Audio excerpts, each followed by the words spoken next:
all-mountain ski van Blizzard, de Brahma 88. Echt all-mountain. Nou, breedte van 88 is natuurlijk een hele mooie breedte all-mountain. Nou, wat je ziet, een flinke rocker in de shuffle. En achterin zit er ook iets van een rocker in, maar hij is vrij flauw. Nou, dat vind ik wel lekker. Want doordat hij niet zoveel rocker achter heeft, geeft hij me veel versnelling. Nou, hij is heel zacht in de lengte. En dat maakt me heel comfortabel te skiën.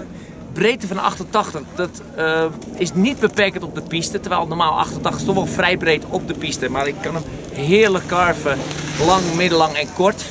Nou, in de poeder waar ik net vandaan kom is hij heel makkelijk. Veel lift, stabiel, kan hem makkelijk driften. Ik durf er ook hard mee te skiën. Nou, dat rockertje aan de voorkant die trekt iedere keer die puntjes weer keurig netjes uit de poeder vandaan.